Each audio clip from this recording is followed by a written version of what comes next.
Hi hello everyone. இன்றைக்கி நம்ம குலாப் ஜாமுன் எப்படி செய்கிறதுன்னு பார்க்கலாம். நார்மலாக நம்ம எல்லாருக்கும் பிடிச்ச ஒரு டெசர்ட்னால் அது குலாப் ஜாமுன். அது வீட்டிலையே செய்யணுன்னு நம்ம பார்த்திங்கன்னா நிறைய மிஸ்டேக்ஸ் வரும். ஒன்று ஹார்டாகிடும், இல்லை வந்துட்டு ஒரு மாதிரி உடஞ்சி வரும், சாஃப்டாக இருக்காது. அதெல்லாம் இல்லாமல் இன்றைக்கி ஈஸியாக குலாப் ஜாமுன் எப்படி செய்கிறதுன்னு பார்க்கலாம். நான் ஒரு குலாப் ஜாமுன் பேக்கெட் தான் எடுத்திருக்கேன். அதில் ஒரு 1 கிளாஸ் ஆஃப் பசும்பால் எடுத்துருக்கேன். ஓகேங்களா, நீ என்ன பால் வேணாலும் நீங்கள் எடுத்துக்கலாம்.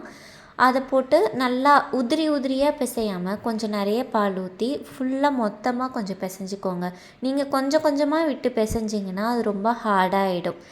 கொஞ்சம் அதிகமாக விட்டு பிசைஞ்சிங்கன்னா அது அப்படியே கொஞ்சம் சாஃப்டாக ஒன்றும் பாதியுமாக சொல்லுவாங்க இல்லையா, அப்படியே மொத்தமாக ஒரு பெசரி அதை அப்படியே கொஞ்சம் சாஃப்டாக உங்கள் கையில் அது ஒட்டணும் நல்லா. ஆக்சுவலாக அது நீங்கள் ரொம்ப தண்ணியாகிடுச்சின்னு பார்க்காதீங்க. அது கொஞ்சம் நேரத்தில் நீங்கள் ஊற வச்சிங்கன்னா அது கொஞ்சம் அப்படியே சாஃப்டாகிடும்.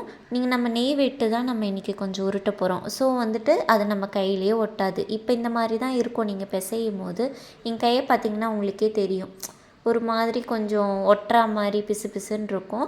ஒன்றும் ப்ராப்ளம் இல்லை. அப்படி இருந்தால் தான் உங்களுக்கு உடையாமல் சாஃப்டாக வரும். கொஞ்சம் ஒரு 1 ஸ்பூன் ஆஃப் கீ எடுத்திருக்கேன்.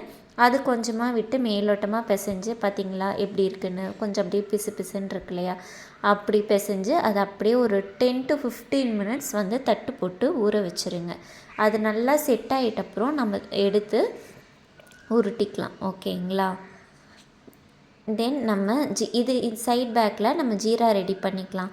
நான் 240 கிராம்ஸ் உள்ள ஒரு கப்பில் 2 கப் சுகர் எடுத்திருக்கேன். அதே கப்பில் 2 கப் தண்ணி.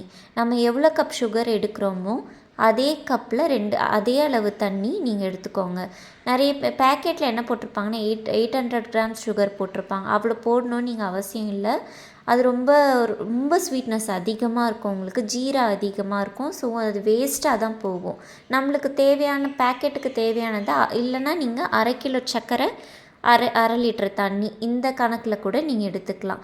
நான் அந்த கப்பில் 2 கப் சுகர், 2 கப் தண்ணி எடுத்து ஒரு 3 ஏலக்காய் தட்டி போட்டு நல்லா கொஞ்சம் சூடு பண்ணிக்கிறேன். அது லைட்டாக அந்த ஒரு கொதி வரும் இல்லையா, கொதி வரப்போ கொஞ்சம் பிசுப்பாக இருக்கும். நீங்கள் கையில் எடுத்திங்கன்னா அப்படியே ரொம்ப கம்பி பதம்லாம் எடுக்கணும்னு இதுக்கு தேவை கிடையாது.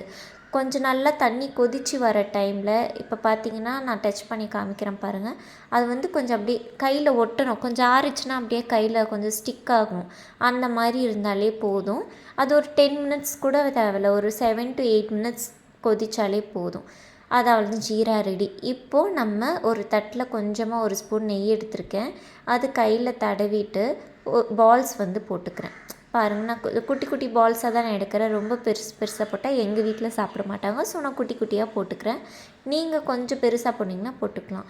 இதை பாருங்கள், அதை நான் எண்ணெயில் போட்டு பொரிச்சிருக்கேன். 5 போட்டு பொரிச்சிருக்கேன். அங்கே பார்த்திங்களா, ஒரு வெடிப்பு கூட வரல. இப்படி இருக்குது, சாக்லேட் பால்ஸ் மாதிரி நல்லா இருக்கா? இதுதான் கரெக்டான பதம். நான் சொன்ன பதத்தில் நீங்கள் பண்ணிங்கன்னா குலாப் ஜாமுன் நல்லா சூப்பராகவே வரும்.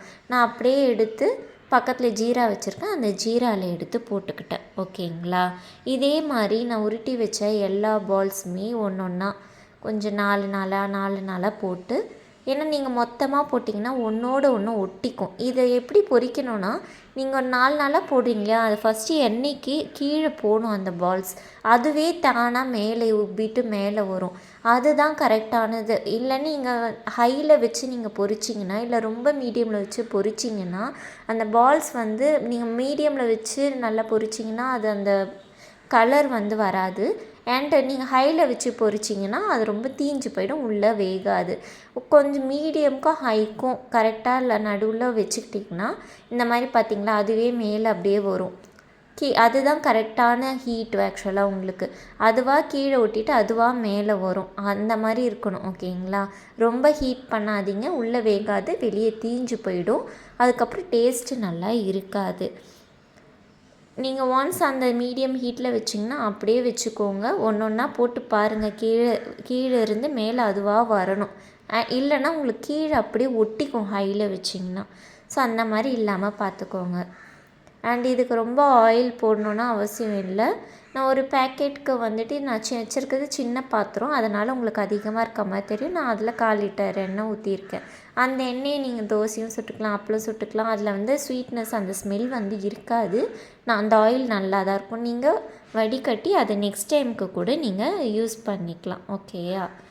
இதே மாதிரி எல்லா பால்ஸுமே ஒரே மாதிரி கலரில் வரா மாதிரி அழகாக ஈவனாக பொரித்து எடுத்துக்கோங்க. பார்த்திங்களா, எந்த வெடிப்புமே வரல,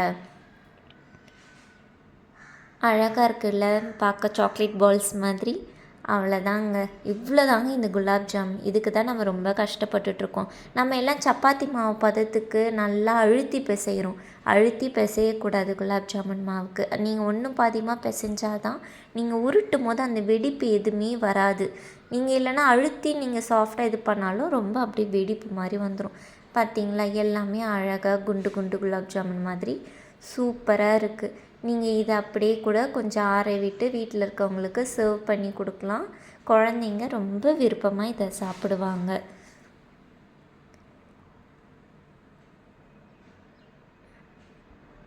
பார்த்திங்களா, எவ்வளோ எல்லாம் ஈவனாக இருக்குது.